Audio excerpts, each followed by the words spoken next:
Il existe des histoires que le temps n'efface pas, des histoires de courage, de perte et de sacrifice, celles que les ancêtres murmurent encore au bord du feu, quand la nuit tombe sur les villages. Au cœur des terres puissantes de l'Afrique de l'Ouest s'élevait le grand royaume Ashanti. Au XVIIe siècle, le royaume Ashanti brillait comme un joyau au cœur de la forêt. Un royaume de richesse, de traditions et de bravoure, où les tambours résonnaient sous les baobabs sacrés. Mais derrière les murs dorés des palais, une ombre grandissait, celle des conflits, des trahisons, et d'un destin qui allait briser une famille royale. C'est là qu'une femme, Abla Poku, princesse au cœur de Lyon, allait écrire l'une des pages les plus déchirantes et héroïques de l'histoire africaine. Ce jour-là, le royaume célébrait la paix et la prospérité. Une immense fête populaire réunissait le peuple. La reine, son enfant serré contre elle, partageaient leur joie, symbole d'un avenir radieux. Les chants, les danses et rires résonnaient jusqu'aux collines. Personne ne se doutait que cette joie serait de courte durée. Mais l'ombre du destin approchait déjà. Des hommes conspiraient en silence contre le royaume, puis survint le drame. Le roi s'éteignit, laissant le royaume sans guide. Autour de sa dépouille, le peuple pleurait son souverain, et Abla Poku pleurait son frère bien-aimé, et savait que le royaume Ashanti ne serait plus jamais le même. Profitant du chaos, les ennemis marchèrent vers le royaume. La guerre brillait dans leurs yeux. Les anciens se réunirent pour choisir celle qui porterait désormais le destin du peuple. Les symboles sacrés du royaume lui furent remis.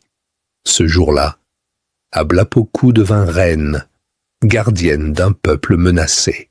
Mais bientôt, les flammes engloutirent le royaume Ashanti. Les cases s'effondraient, les cris résonnaient et la fumée noircissait le ciel. Hommes, femmes, enfants fuyaient dans la peur et la confusion. Refusant de voir son peuple disparaître, la reine comprit qu'elle n'avait plus le choix. Il fallait fuir ou mourir. Derrière eux, les ennemis ravageaient les dernières traces du royaume. Les soldats se rapprochaient, déterminés à les anéantir. Guidés par leur reine, les survivants quittèrent leur terre ancestrale. Elle ne savait pas encore où ils iraient, mais elle savait qu'ils ne pourraient plus jamais revenir en arrière. Même la reine et son enfant commençaient à céder à la fatigue. Les corps étaient faibles, mais l'espoir survivait. La nuit tomba sur eux comme un linceul. Les fugitifs trouvèrent un court moment de repos autour du feu. Tandis que le peuple dormait, Abla Poku veillait dans le silence de la nuit, cherchant comment sauver son peuple. Au lever du jour, un immense fleuve en furie barra leur chemin. Le peuple, désemparé, s'arrêta devant les eaux déchaînées. Personne ne pouvait traverser. La femme Komian, gardienne des secrets anciens, fixa et invoqua les esprits du fleuve sacré. Et les esprits parlèrent. Le passage exige un sacrifice, aussi grand que ton amour, le plus précieux de la reine. Abla Poku comprit alors ce qu'elle devait faire. Le peuple resta figé, les regards tournés vers la reine et son enfant. Face au fleuve en colère, Abla Poku chercha la force dans le silence de son cœur. Les larmes coulèrent comme une rivière sur ses joues.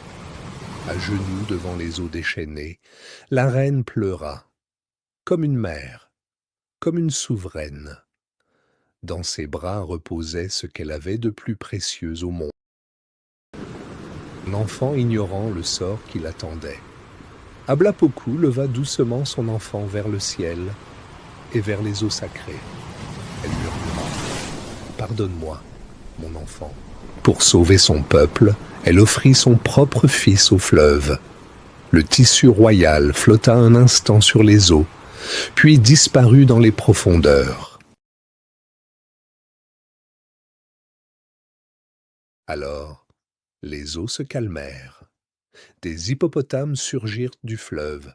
Les créatures sacrées formèrent un pont vivant. Le chemin vers la survie était ouvert. Un à un, les survivants traversèrent sur leur dos. Ablapoku traversa la dernière, portant seul le poids de son sacrifice.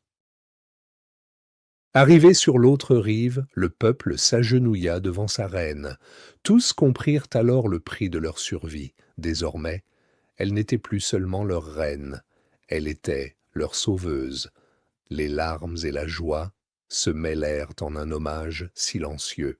Une dernière fois, Ablapoku tourna les yeux vers le fleuve sacré. Elle savait que son enfant reposait désormais dans ses eaux. Dans une douleur infinie, elle murmura « Ba ou Li ». Malgré les larmes, le peuple savait qu'une nouvelle vie commençait. Sur cette terre inconnue, les survivants décidèrent de bâtir un nouveau royaume. Sous la direction de leur reine, les premières maisons s'élevèrent. Sur cette terre nouvelle, ils reconstruisirent le nouveau royaume. Dans la joie des enfants, une nouvelle ère commença.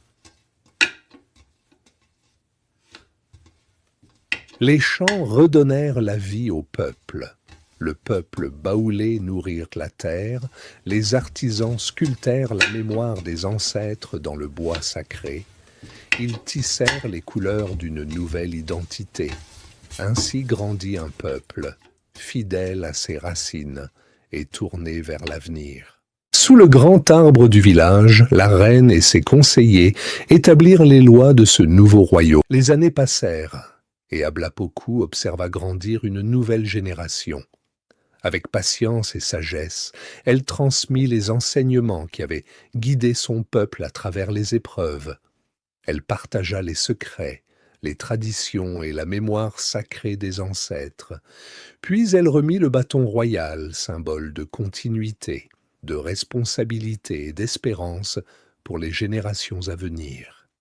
Ainsi s'éleva la légende d'Ablapoku, une reine dont le courage, le sacrifice et l'amour guidèrent son peuple à travers les siècles.